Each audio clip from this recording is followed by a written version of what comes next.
Second చాప్టర్లో మనం exercise 2.1 solve the following equation.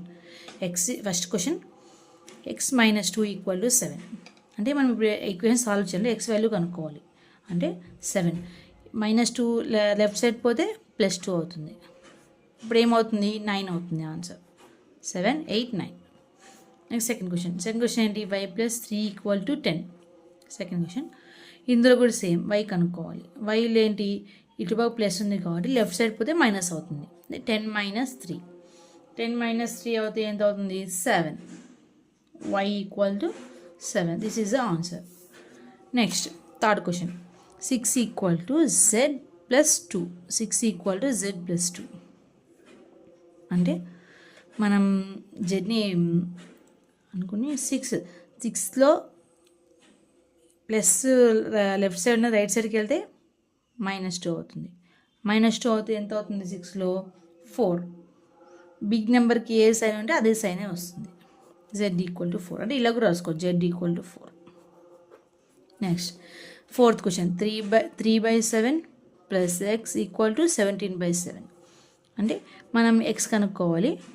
17/7 right side ఉన్నది లెఫ్ట్ సైడ్కి వెళ్తే -3/7.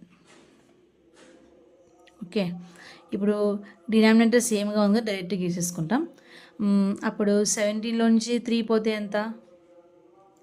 17లో నుంచి 3 పోతే 14. 7 1s 7 2s 14. అంటే ఎక్స్ వాల్యూ ఎంత? 2. నెక్స్ట్ ఫిఫ్త్ క్వశ్చన్ ఇక్కడ రాశాను. 6x equal to 12. X value ఎంత? ఇంటిలో ఉండేది లెఫ్ట్ సైడ్కి వెళ్తే ఏమవుతుంది? // అవుతుంది. 6 1s 6 2s 12. X equal to 2. Next T / ఉన్నది లెఫ్ట్ సైడ్కి వెళ్తే మల్టిప్లై అవుతుంది. సిక్స్త్ క్వశ్చన్ t/5 ఈక్వల్ 10 కదా. 5ని / ఉన్నది లెఫ్ట్ సైడ్కి వెళ్తే మల్టిప్లై అవుతుంది. అప్పుడు ఏమవుతుంది? 50. టీ వాల్యూ ఎంత? 50. నెక్స్ట్ సెవెంత్ క్వశ్చన్ ఏంటి? 2x/3 equal to 18. ఇది ఎలా రాసుకుందాం? 2x / ఉన్నది లెఫ్ట్ సైడ్కి వెళ్తే మల్టిప్లై అవుతుంది. 18 × 3. ఎక్స్ రైట్ సైడ్లో మల్టిప్లై ఉన్నది లెఫ్ట్ సైడ్కి వెళ్తే // అవుతుంది. By 2.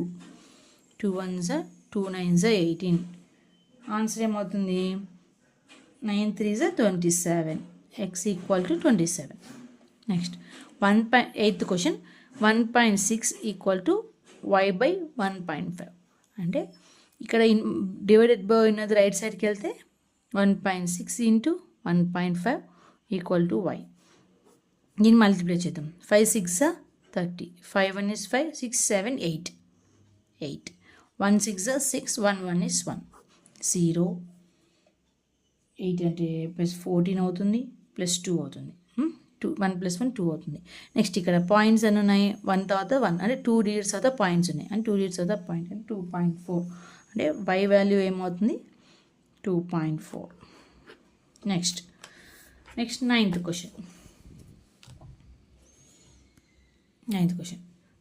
7x - 9 equal to 16. Right సైడ్లో ఉన్నది లెఫ్ట్ సైడ్కి వెళ్తే ప్లస్ అవుతుంది. 16 + 9. 7x ఈక్వల్ టు 16 + 9 అవుతుంది. నెక్స్ట్ 16 + 9 ఏమవుతుంది? 25. ఎక్స్ ఈక్వల్ టు ఏమవుతుంది? 25/7. This is the answer. Next 10th one same 14y - 8 equal to 13. ఇప్పుడు రైట్ సైడ్ ఉన్న మైనస్ లెఫ్ట్ సైడ్కి వెళ్తే ప్లస్ అయిపోతుంది. 14y equal to 13 + 8. 13 + 8 ఏమవుతుంది? 21. 14. ఈ మల్టిప్లైలో ఉన్నది లెఫ్ట్ సైడ్కి వెళ్తే // అవుతుంది. అప్పుడు 7 1s 7 2s 14. 7 3s 21. అంటే 3/2. y equal to 3/2 answer. Next 11th question 17 + 6p equal to 9.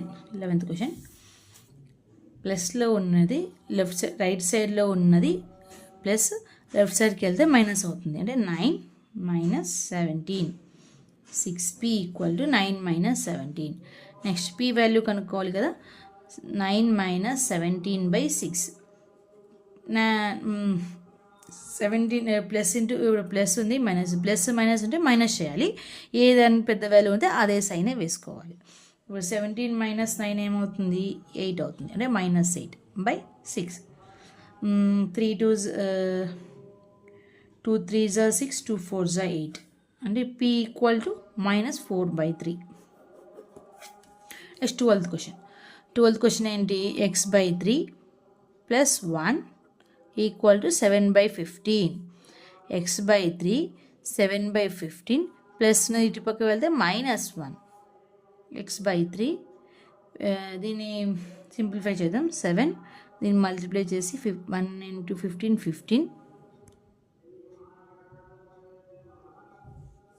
15/15 చేస్తే ఎంత వస్తుంది, 17లో నుంచి 7 మైనస్ 15 చేస్తే minus, plus to minus minus కాబట్టి మైనస్ చేసి బిగ్ నెంబర్కి ఏ సైన్ ఉంటే అదే సైన్ వేసుకుంటాం. -8/15 అవుతుంది x/3.